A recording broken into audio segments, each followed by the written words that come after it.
بسم اللہ الرحمن الرحیم۔ اعوذ باللہ من الشیطان الرجیم، بسم اللہ الرحمن الرحیم۔ الحمد للہ رب العالمین والصلاة والسلام علی سیدنا وحبیبنا محمد وآلہ الطیبین الطاہرین۔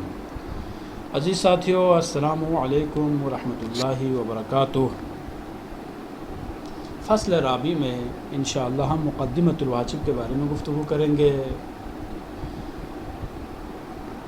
انشاءاللہ اس میں مقدمے کے مختلف قسموں کے بارے میں گفتگو ہوگی۔ مقدمے واجب ہے یا واجب نہیں ہے، اس کے بارے میں ہم گفتگو کریں گے، اور مصنف مقدمے واجب کے بارے میں کیا رائے اختیار کرتا ہے انشاءاللہ وہ بھی آپ کی خدمت میں پیش کریں گے۔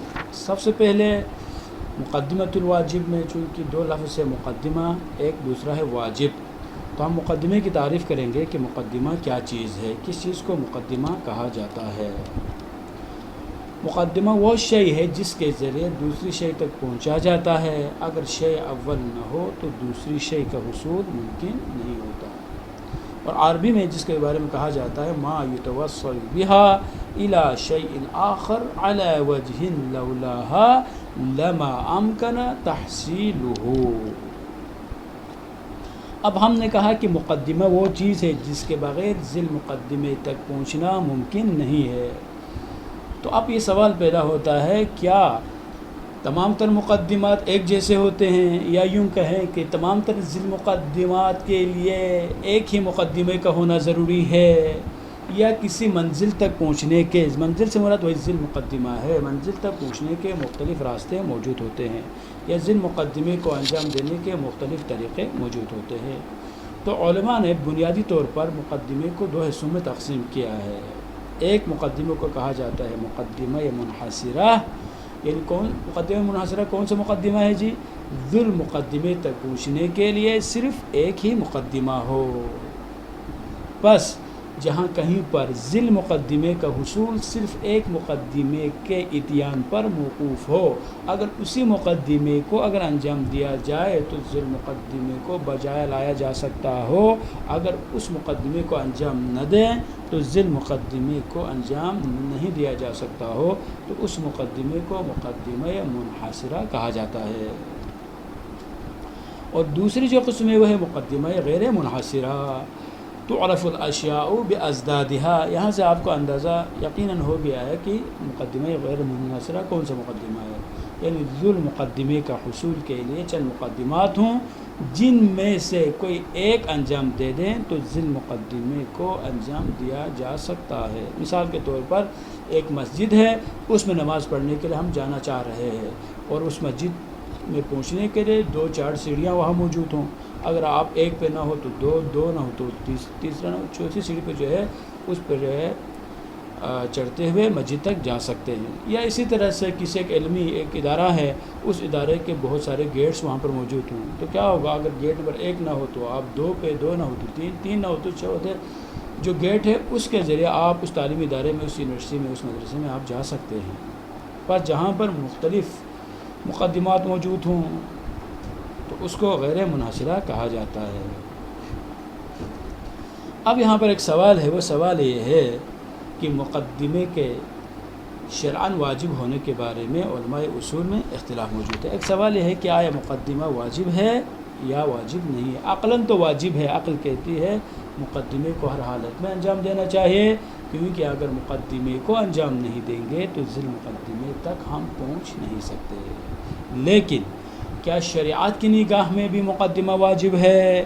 یہ شریعت کی نگاہ میں مقدمہ واجب نہیں ہے، یعنی وہی عقلاً واجب ہونا کافی ہے۔ اس کے بارے میں انشاءاللہ ہماری بحث ہوگی، لیکن علماء اصول میں اس سوال کے بارے میں اختلاف نظر موجود ہے، جبکہ اس کے عقلاً وجوب پر تمام علماء کا اتفاق موجود ہے۔ تو یہاں پر اس سوال کے جواب کو دینے سے پہلے یہ ضروری ہے کہ ہم مقدمات میں جو تقسیم بندی کی گئی ہے، یا مقدمے کو جو مختلف حصوں میں، مختلف قسموں میں جو ڈیوائڈ اس مقدمے کو کیا گیا ہے، ہم ان تقسیمات کے بارے میں تھوڑی سی آگاہی حاصل کریں۔ تو سب سے پہلی جو تقسیم ہے وہ کیا ہے؟ تو تقسیم یہ ہے کہ مقدمہ یا مقدمہ داخلیہ ہوگا یا مقدمہ خارجیہ ہوگا۔ اب مقدمہ داخلیہ کس مقدمے کو کہا جاتا ہے؟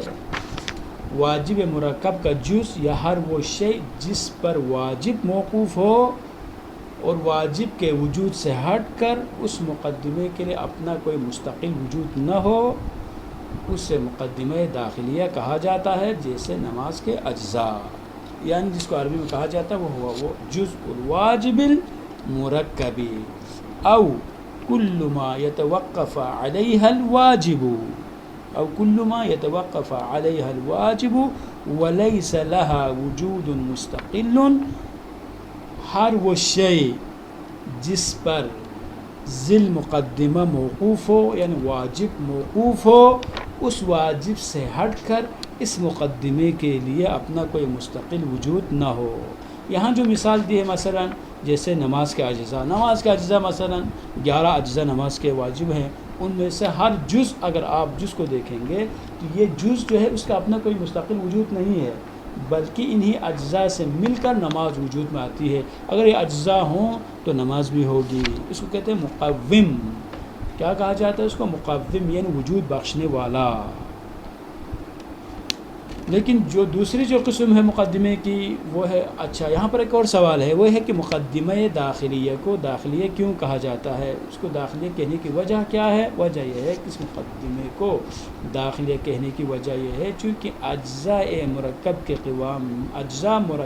قوام میں دخیل ہوتے ہیں، یعنی ان اجزاء کے بغیر مرکب وجود میں نہیں آ سکتا، چونکہ مرکب کا وجود ان اجزاء پر موقوف ہے۔ جب یہ اجزاء وجود میں آ جاتے ہیں تب جا کر مرکب وجود میں آتا ہے۔ اس وجود یعنی اس مرکب کے وجود میں ان اجزاء کی دخالت کی وجہ سے ان اجزاء کو مقدمہ داخلیہ کہا جاتا ہے۔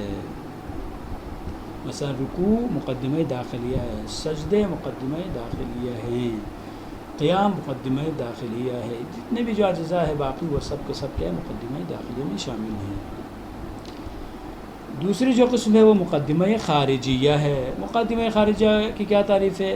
ہر وہ شے جس پر واجب کا وجود موقوف ہو اور واجب کے وجود سے ہٹ کر بھی اس شے کا اپنا مستقل وجود بھی ہو، اسے مقدمہ خارجیہ کہا جاتا ہے، جیسے وضو نماز کے لیے مقدمہ خارجیہ ہے۔ اب دیکھیں وضو نماز کے لیے ضروری ہے، بغیر وضو کے نماز ہو ہی نہیں سکتی، لیکن اس وضو کا جو وجود ہے وہ نماز کے وجود سے ہٹ کر ہے، اس کا اپنا ایک مستقل وجود ہے جو نماز سے پہلے انسان انجام دیتا ہے۔ یہ پہلی تقسیم تھی۔ اب دوسرے ایک اور تقسیم ہے، اس تقسیم کے اعتبار سے مقدمے کو ہم تقسیم کرتے ہیں مقدمہ عقلیہ، شرعیہ اور عادیہ۔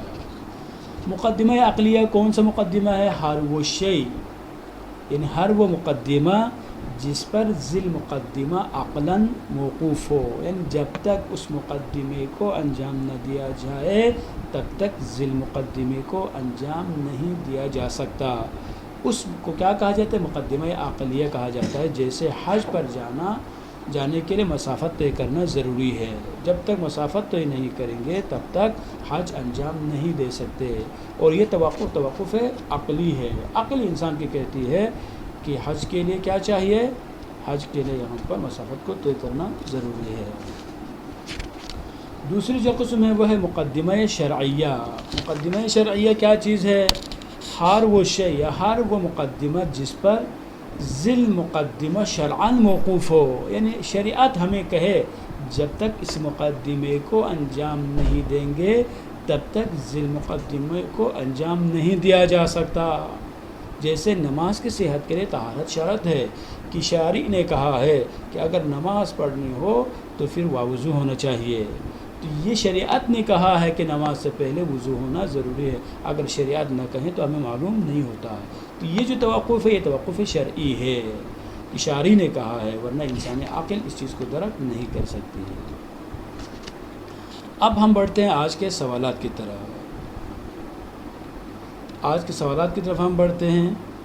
وہ سوالات کیا ہے؟ پہلا سوال یہ ہے کہ مقدمہ منحصرہ اور غیر منحصرہ میں کیا فرق ہے؟ ہم نے پہلی جو تقسیم ہے مقدمے کی بیان کی تھی، مقدمہ یا منحصرہ ہے یا غیر منحصرہ ہے، تو سوال یہ پیدا ہوتا ہے کہ ان دونوں میں بنیادی فرق کیا ہے، کن مقدمات کو ہم منحصرہ کہیں گے اور کن مقدمات کو ہم غیر منحصرہ سے تعبیر کریں گے۔ دوسرا سوال، مقدمہ داخلیہ کو واضح کرتے ہوئے ایک مثال بیان کریں۔ مثلا مقدمہ داخلیہ کی بہت سارے ہم نے کہا تھا مثالیں موجود ہیں، تو آپ ایک مثال کریں اور بیان کریں کس طرح سے یہ مقدمہ داخلیہ ہے۔ اور جو تیسرا جو سوال ہے وہ یہ ہے، مقدمہ خارجیہ کسے کہا جاتا ہے، اس کو واضح کرے۔ صلی اللہ علی سیدنا محمد و آلہ الطیبین الطاہرین۔